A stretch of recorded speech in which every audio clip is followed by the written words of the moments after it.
Okay, please welcome our host for today's Semper Fi and America's Fund event, Cherie Johnston. Cherie? Thank you so much, Jack. Welcome, everyone. Thank you for joining us today. Next slide, please. Today's event is hosted by the Panasonic Veterans Business Impact Group. Our group's objectives are to bring our employees together through networking, mentorship, and community engagement while leveraging our own unique military experience and leadership skills to foster better collaboration within Panasonic's workforce. Further, to recognize our community of employee veterans alongside the family and friends of military veterans who support and encourage one another through shared experiences. In bringing together our unique background of military service, leadership, and dedication, we hope to capitalize on these strengths to better serve our companies, communities, and customers through veteran recruitment activities, career development ideas, professional development, growth, and retention. The Veterans Group is open to all Panasonic employees interested in joining. If you are a United States military veteran, please reach out to us to self-identify. We will display the email address at the end of this presentation. Next slide, please. Introducing our Veterans Leadership Team members. First, Joe Howry is the executive sponsor of the Veterans Business Impact Group. Joe is a graduate of West Point and served in the United States Air Force. He's currently the Vice President of Supply Chain at Panasonic North America. I am Cherie Johnston. I am the current president of the Veterans Business Impact Group for our group of Panasonic North American companies. I've been with Panasonic Avionics, our aerospace division, for over 10 years now. My father, my father-in-law, and my former spouse were all United States Marines.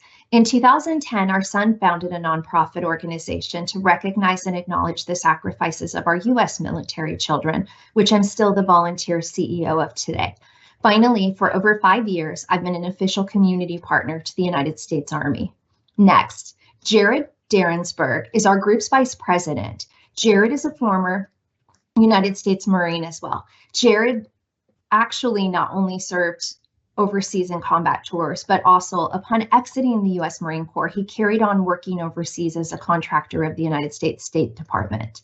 Jared's been with Panasonic Connect for over a decade now, having entered through a special military veteran recruitment initiative. Jared is currently our vice president and a passionate advocate for our U.S. veterans and this program. Next slide, please. Ali Enzon, based in Japan, is our Veterans Group Secretary, and Rick Fry, a former United States Marine, serves as our treasurer. Both Ali and Rick, work with me here at Panasonic Avionics. As I previously shared, next slide, please. Our Panasonic Veterans Business Impact Group spans across several companies, and we're honored to be joined by additional leaders who are our company commanders from Penna, PASA, PAC, and Hussman as well. Thank you to Clint, Jillian, Alex, Robert, and Scott for volunteering to serve too. Next slide, please. So today's presentation, we're joined today by a very special nonprofit organization that's performing excellent services for our nation's veterans, the Semper Fi Americas Fund. I want to take a brief moment to welcome Nora Riley, Charlie Hubner, and U.S. veteran, Marine Corps veteran, Gabe Martinez. So without further ado, I'll turn it over to the team. Welcome. Hi, everyone. As Cherie mentioned, my name is Nora Riley, and I handle partnerships at Semper Fi Americas Fund. Before I get kicked off, Ethan, I'm hoping you can share our brief video to help our audience get better acquainted with the fund, if you don't mind rolling that. I was a United States Marine for 20 years, 6 months, and 3 days. My military career is super quick. One of my biggest regrets. Man, I got to go places I never imagined. I joined the Army at 30 and I joined the Marine Corps at 33. First generation immigrant. It was going to be my way of giving back to this country. I was activated the night of September 11th. September 12th, I was down on the rubble piles, moving rubble by hand. I always aspired to be in the service. I felt the calling for it. Ask not what your country can do for you, what you can do for your country. I love that phrase, and I believed it. My first deployment was Operation Iraqi Freedom. And then I got hurt in December of 04. I was struck by that IED. I lost my legs on impact. Blast went off directly underneath me. When I got home, it was get through it, do the best you can. I woke up, my wife was there. That's where I was introduced to the fund. The angels in red shirts. I mean, immediately somebody was beside my bed. It's a support network that does not treat you like a number. Nobody thinks that they're going to bury a child. And my daughter passed away, 7 years old, and the fund was there to piece me together. I started walking 2 months to the date of my injuries. They heal bodies, they heal minds, they heal souls, and they save lives. I am the reason. I'm the reason. I am the reason. I am the reason. I'm the reason there's still a need. Hi, I'm Rob Riggle. Please join us for the Double Down for Veterans Match campaign. The Bob and Renee Parsons Foundation, with the support from PXG, will be matching donations made to the fund dollar for dollar, up to $10 million through December 31st. All right, thanks for that. Ethan, is it all right if I share some slides? Yep, go ahead. Okay, thank you. Okay, hello everyone. Thank you for being here. We're thrilled to have the opportunity to share a little bit more about Semper Fi Americas Fund with you all. I'm joined today by my colleague, Charlie Hubner, who leads development for Semper Fi Americas Fund. Whoops, excuse me. And Marine veteran and fund ambassador, Gabe Martinez, who you'll learn more about in just a few minutes. But before we dive into Gabe's exciting story, I want to share a bit about Semper Fi Americas Fund. Just a note that you'll hear the three of us refer to our organization as the fund interchangeably throughout the presentation. So the fund was born out of the compassion and determination of military spouses who witnessed the first wave of catastrophically wounded Marines and sailors returning home from Operation Iraqi Freedom in 2003. Our CEO and founder, Karen Gunther, was an ICU nurse at Camp Pendleton and worked in military and civilian hospitals for 20 years before starting the fund. When she saw a young military spouse attempting to lift her double amputee husband into their regular vehicle and drop him, Karen realized at that time that the small care packages they were providing weren't enough, and these families desperately needed someone to step up for them. As a nurse, Karen was trained to triage patients and prioritize their medical conditions. And this experience really led to the development of our pioneering case management model, which has become the norm in our industry today. Fast forward to today, we support all branches of the armed forces. We are one of, if not the most highly rated veteran services organizations in the country. And we provide lifetime support for these men and women. We're there for them as long as their needs exist, which oftentimes means for life. Each service member and family is assigned a case manager who works with them to navigate their complex medical and emotional recovery. As you can see from this slide, our program offering is as diverse and multifaceted as the needs of the population that we serve. On average, we process over 150 grant requests a day. This means that service members don't have to shop around for support. We're able to provide direct support or refer out. Our phone number is hanging on the refrigerator of thousands of military families around the country because they know that their case manager is only a call away, and we are able to issue emergency grant requests within 24 to 48 hours, oftentimes cutting through the red tape that they experience when they reach out through other channels for support. And this is really what makes us different from other veteran nonprofits. Since 2004, we've developed strong relationships with all the major military hospitals, VA hospitals and clinics, and military units from all branches of the U.S. Armed Forces. We believe that our unique approach of surrounding the service member with a case manager, a registered nurse, and a veteran lead is really what leads to our incredible outcomes. And when we survey the individuals that we support, this is what they tell us. Their quality of life improves. Their independence and ability to cope with their new reality improves. Hopelessness diminishes, and the will to live improves. I'll close with a statistic that we're incredibly proud of, that vets who receive support from the fund are 30% less likely to die by suicide than those who don't. We don't achieve these outcomes without support from philanthropic individuals and generous corporations who share our values and want to ensure that no service member or military family is forgotten on their long road to recovery. In the event you're inspired to get involved with the fund following our presentation today, I provided a web address here, as well as mine and Charlie's contact information. Please don't hesitate to reach out at any time. And with that, I'll turn it over to Charlie Hubner, Chief of Development, to introduce Gabe and help you learn a little bit more about how the fund serves service members like Gabe. Thank you. Thank you, Nora, and welcome everybody. Most importantly, thank you, veterans, for your service to our nation. Gonna have a little fun this week. It's a big week for those that serve. My dad is a retired Army First Sergeant, so go Army. But I spent 20 years in Yuma, Arizona, where there's a Marine base, so I kind of feel like I'm an honorary Marine and Navy sailor. But big week, Army-Navy game this week. Gabe, it looks like you got a Go Army sign behind you in your office. No? Not so much. The logo has stayed the same since 1775. Okay. Well, let's jump in. Everybody, welcome Gabe Martinez. I'm going to just ask you a few questions to talk a little bit about your background instead of reading your background, Gabe, if that's okay. First of all, where'd you grow up? I grew up in Colorado, born and raised here. Been here literally my whole life, outside the Marine Corps. Right out of high school, joined the Marine Corps, finished my time in the Marine Corps, and came back home to Colorado. So I currently reside in Parker, Colorado. Excellent. Any military history in your family? So no, I'd like to say, I'm proud to say I'm definitely the first Marine in my family. My immediate family, no service. I've had uncle and a grandfather, but really not a long running history of military inside my family. Can you talk about what inspired you to serve, and also share with us a little bit about what your rank was when you retired, and also what units you served with? I know the military is a very small community. I'm sure there might be somebody from Panasonic that may have crossed paths with you at some time. Yeah, definitely.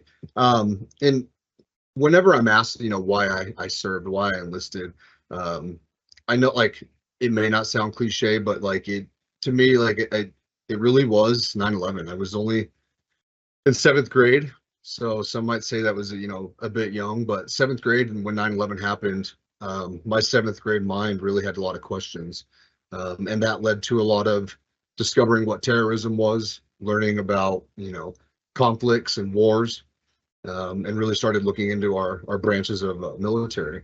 So the spark kind of started right there in 7th grade, and it stuck with me until I was legal age to join the military myself. So I was I was a senior when I enlisted, and right after school, right after high school, I was shipped out to boot camp, and my job was combat engineer, and I really didn't even know what that was. I wanted to be in a combat MOS. And so I was luckily able to be with division combat engineer, which in the Marine Corps, that's, infantry engineer. It's the combat engineers that are attached to infantry units, and we get to play with explosives. We get to play with, our ground pounding, counterparts. And so that led me to serve with 1-1 1st Marines. I was with 1-1. I was with 2-6 on the East Coast. I was with 3-5. But most of my time was with 5th Marines, so stationed in San Mateo. If there's anybody out there that's familiar with that little slice of heaven. But yeah, so I served my whole career, or I say career, but the time I was in for the 5 years before I was wounded as a combat engineer. So boot camp San Diego or Paris Island? Hollywood Marine all the way. Good location. Yeah, until you discover that California does have mountains. Can you talk about November 26th, 2010? Yeah, so November 26, 2010 was, some might say the worst day. And I thought it was initially, but it ended up being the best day of my life. It was the day that I was wounded in Afghanistan. And so it was Thanksgiving at that time. It was Thanksgiving. It was actually the morning after in Afghanistan. But my job on that deployment, with 5th Marines, was route clearance. And so my job as a combat engineer was to look for the IEDs that were planted by the enemy, which was probably their primary way of attacking us. Was IEDs. And so my job was to look for these IEDs, and I was actually certified to take these and handle these IEDs. And that's exactly what I was doing. We had our quick little Thanksgiving dinner. Marines are all about tradition, and Thanksgiving and eating is one of them. So we had a quick little hasty Thanksgiving meal with each other, and we were out on a going from one city to another, and we were mainly operating out of Marja at the time. And the first vehicle, we were in a convoy, being that we're going from 2 cities. First vehicle had a computer on it. It's able to penetrate into the ground for explosives. Something was messing up with the system, and so the driver, sole person in the vehicle, restarted it, proceeded, and shortly after proceeding, the third vehicle was struck by an IED. And so at that point, my team and another team, we dismounted, and we're searching for secondary IEDs. We're searching for tertiaries, any command wire, enemy in the area. And that's exactly what I was doing. And so I was clearing with my metal detector next to a 26,000-pound chunk of metal. So it wasn't too useful. And so, I was down on, all fours, sifting through the dirt, deemed what was immediately in front of me clear. I remember standing up and starting to proceed forward, and it was no more than a step or two, and I triggered a 25-pound IED packed in a glass jar. And so that IED detonated and immediately, took off both my legs, causing shrapnel throughout my body. And I remember trying to gather myself. I never lost consciousness, which I am grateful for. And shortly after my IED went off, I'm trying to get myself out of the hole, and boom, a third IED goes off right behind me. And that ended up being one of my buddies and best friends coming up to my aid, and he stepped on the third IED. So right after that, a lot of chaos ensued in such a short amount of time. I suffered loss of both of my legs, like I said. My buddies that was coming up to me, he also lost both his legs. But that was the turning point. I mean, like I said, I call it a bad day at work now. 13 years post injury. I mean, hindsight's 2020, and I have so much to count my blessings for. And so I jokingly, but seriously, people ask, I just say it's a bad day at work. And that's kind of how I think of it, because everything that happened thereafter has been really nothing but positives, because I've seen so much loss. I've, been through so much. And so every day above ground is a good day. And so, yeah, that Thanksgiving in 2010 gave me a whole other thing to be thankful for, really a whole new meaning to Thanksgiving. Okay, thank you for sharing your story. How did you come across the fund? I love the video talking about angels and red shirts. Yeah, angels and red shirts should be the bumper sticker. I mean, to summarize the fund, because any service member that has had even the smallest encounter with the fund would describe them as angels and red shirts. Obviously, when I was wounded, I was in the hospital. Once they got me to the stateside, I had no idea what life was going to look like at all. I mean, I went 22 years with my natural born legs, my standard issue parts, and just like that, they were gone. So my whole life was in a disarray. I mean, I didn't even know really my up from down. And so it was there in the hospital when they got stateside that the angels in red shirts were there. And it wasn't just wasn't a PR stunt. It felt different. They were there not only for me, but they were there for my family. And they actually were already working with my family well before they started working with me. You know, probably 24, 48 hours after I was wounded, they were gathering funds or miles or anything to get my family, the people that they knew would be such an integral part of my recovery. They were working on getting them to Bethesda, where I was going to be. So I was able to wake up in the United States, and I was able to literally woke up from a deep sleep to my mom and my wife and my brothers and sisters and coming up and just hugging me. And so that was very pivotal for me, because the fund already had so much experience, unfortunately, that they knew what was going to be a start, kind of the founding, block of my recovery. And so the fund, the angels in red shirts, that is how I was introduced to them. And it's a lifelong, family.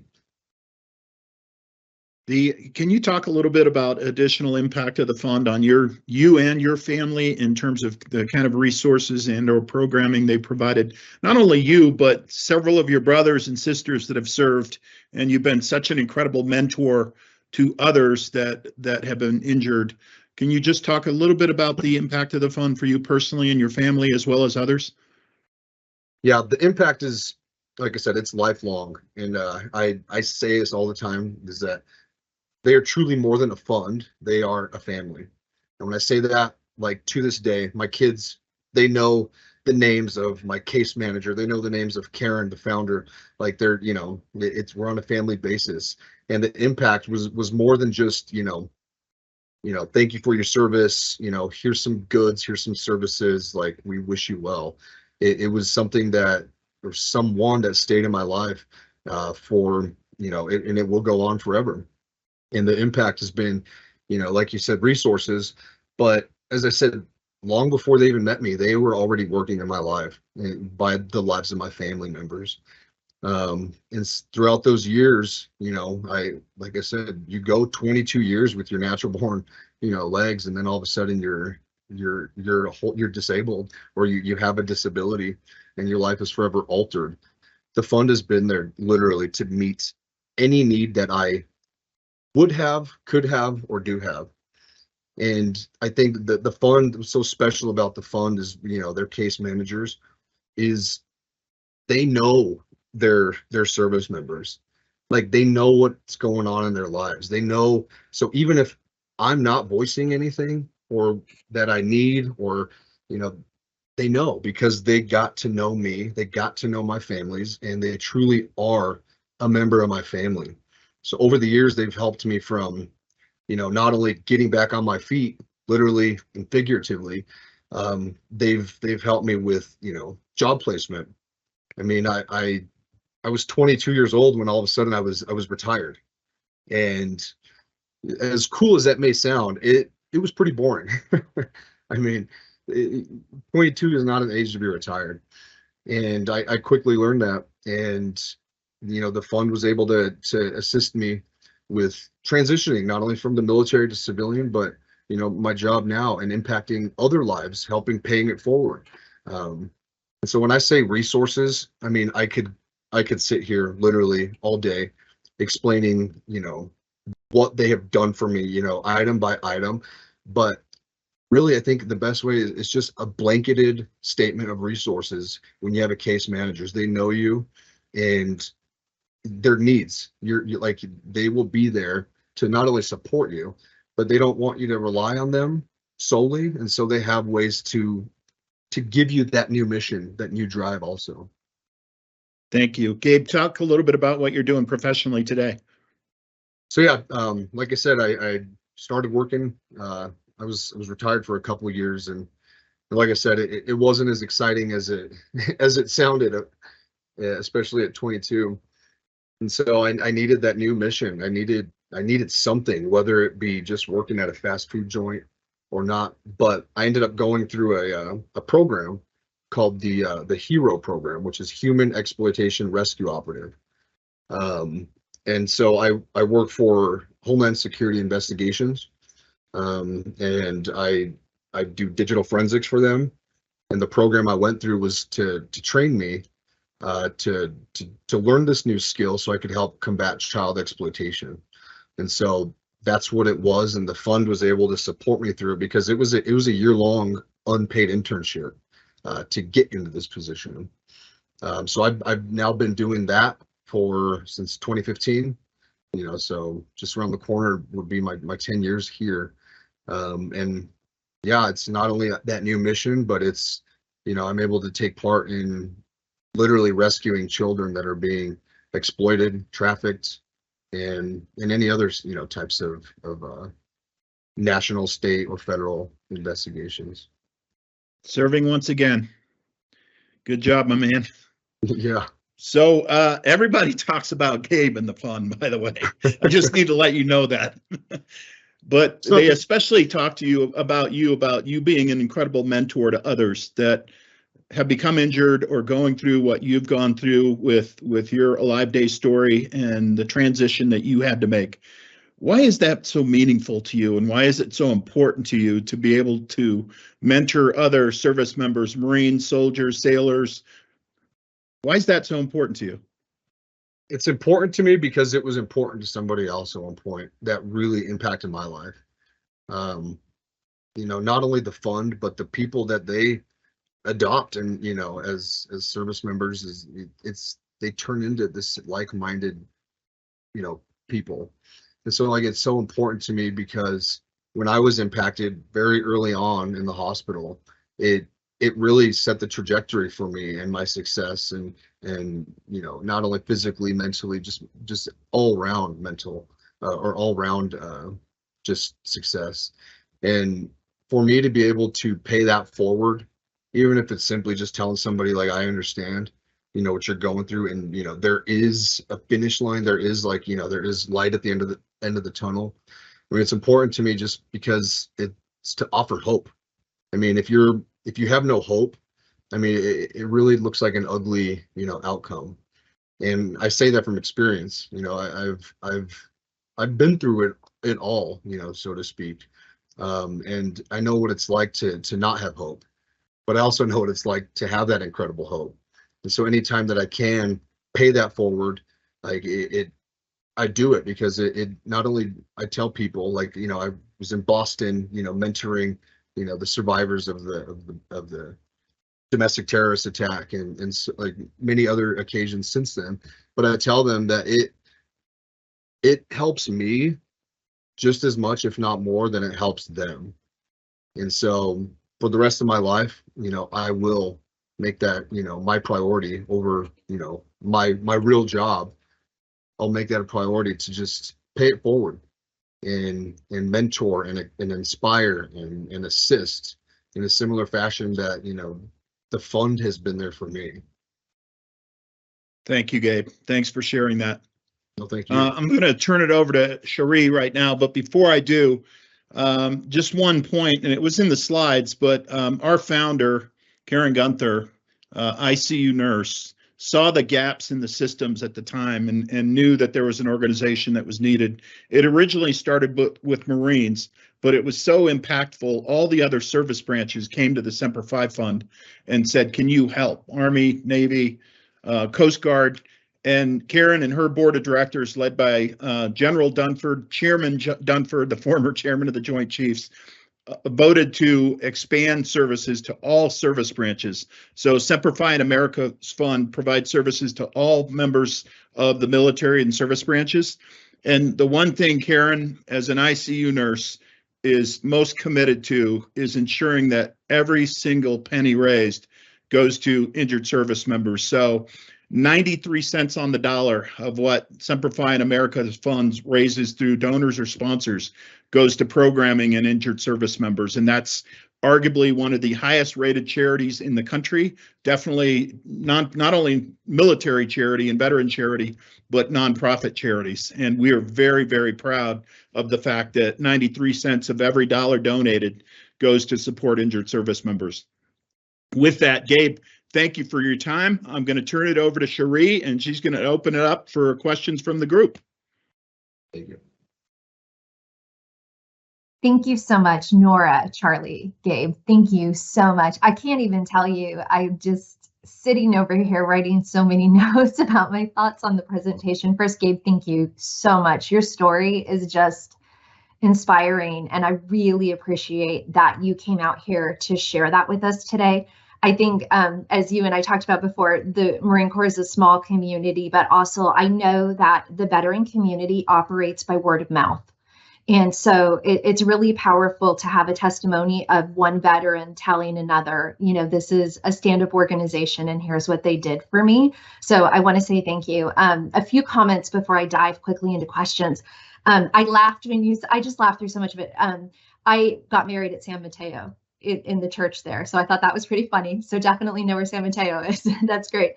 And something that struck me, you know, I was interviewing live, Jared Derensberg, our vice president, and then another Marine, Dr. Lucas Dyer, earlier this week. And Lucas had written a book about the surge in Afghanistan, being in Helmand in 2009, and he was with 1-5. So it was just kind of fascinating connecting that together with where you were and your story specifically, that it's really, again, a small world. But what I was saying to them that stuck out, you know, I'm a lot older than you are. In fact, my son is 1 year younger. He's 28 right now. And so when 9/11 happened, being married to a U.S. Marine, my husband was already attached to First Force Reconnaissance when 9/11 happened. And so we did that pause of, oh my gosh, our worlds are about to get turned upside down, and we knew it. But the way that the Marine Corps was before was very traditional Westpac, you know, you did your deployment overseas, things like that. So one thing that has always really stood out to me profoundly is he was already in, you know, he was 8 years in the Marine Corps at that point on 9/11. So it was just a change in circumstances substantially for us.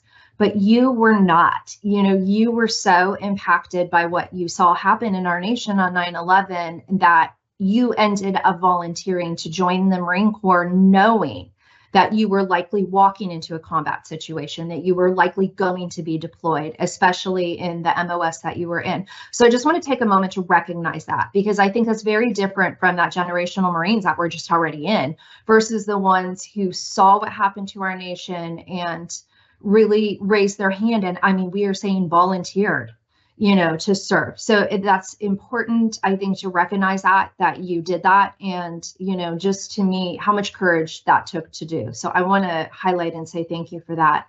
So I do want to ask a few questions myself, but I see some great chat questions here. So Ethan's saying, how can an organization like Panasonic or an individual person get involved and support the Semper Fi and Americas Fund? So maybe Nora or Charlie, one of you want to take that one?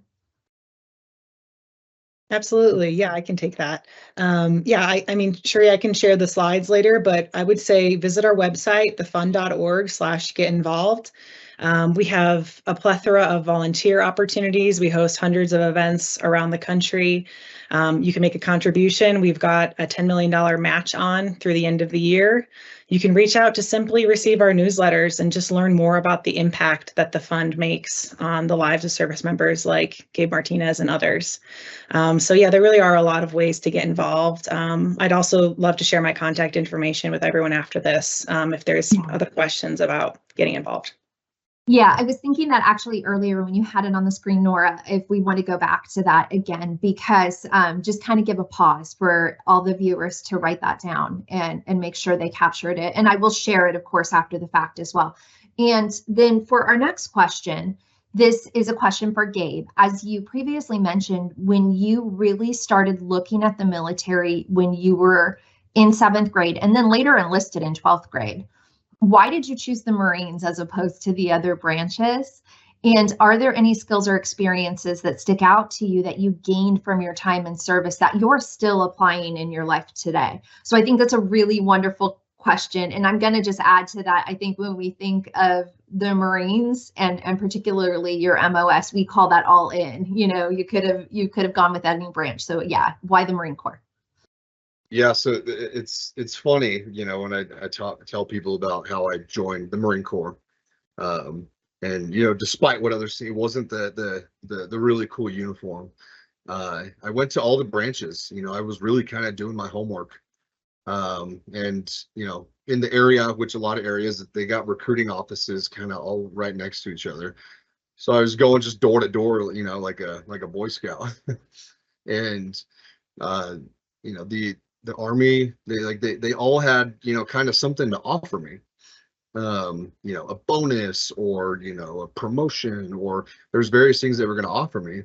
So I was like, this is pretty sweet, and, what a perk. And so I go into the Marine Corps office and I was expecting a sales pitch, or a list of things they were going to offer me to top the other guys. And the staff sergeant said, I'm not offering you anything. Like, as a Marine, like you're going to be a Marine because you want to be a Marine. You're going to join the Marine Corps, not because, I could offer you $25,000. I could offer you this or that. Like being a Marine, we are a different breed. We are a different species, so to speak. The Marines are very, very proud. And like I said, I was expecting, to get offered something, not that that's why I was joining, but they all had offered something. And no, that staff sergeant looked me, right in the eyes and said, if you're wanting that, if you're wanting, these goods, so to speak, then we're not for you. Like we want people that are here to be Marines. And quickly I learned what being a Marine meant. And so, yeah, I right then and there, I gave him that verbal agreement. Like I want to be a Marine. And so, my time in the Marine Corps, I learned so much about what being a Marine meant and what makes the Marines so different.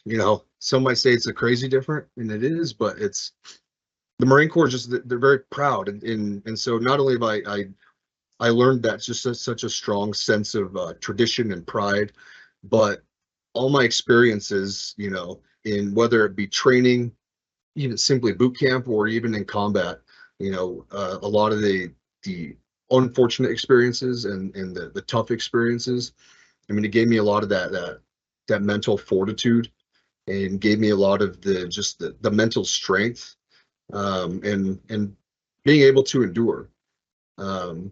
And so obviously today it's still helping me greatly. Not to say that I'm, this superhero, so to speak, with just this mental strength, but I've been able to fall back on a lot of what the Marine Corps kind of built inside of me, and with just patriotism, with you, like you guys. I mean, with everybody else, it's easy to kind of get back into. So it's a lot of things that I still carry with me today, other than the title of Marine.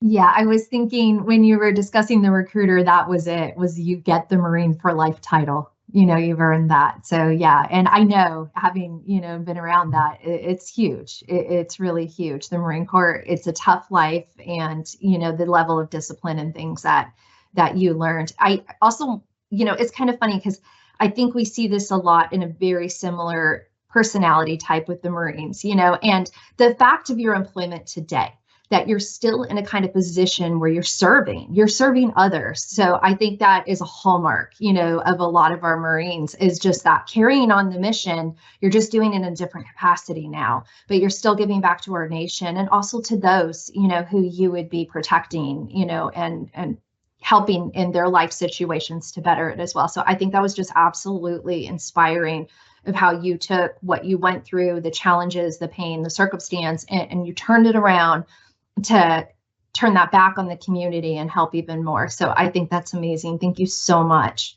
So I'm going to go ahead and close now, but again, thank you truly for the team with Semper Fi and Americas Fund for giving us your valuable time today. On behalf of the Panasonic Veterans Business Impact Group and all of our Panasonic employees, we appreciate you. Also, thank you, Gabe, truly, for your selfless service to the United States and the courage it took to share your inspiring life story with all of us today. And of course, I have to add on a Semper Fi to that. Next slide, please. A gentle reminder, if you're a United States military veteran, please reach out to self-identify and join us. Or if you are simply interested in supporting the cause and becoming a member, please reach out to us as well. All Panasonic employees are welcome to participate in our veteran community. Next slide, please. I throw this into every presentation. The VA has a crisis line for veterans and their loved ones. You can dial 988, then press 1. Next slide, please. Again, thank you for joining us today. Everyone have an excellent rest of your day.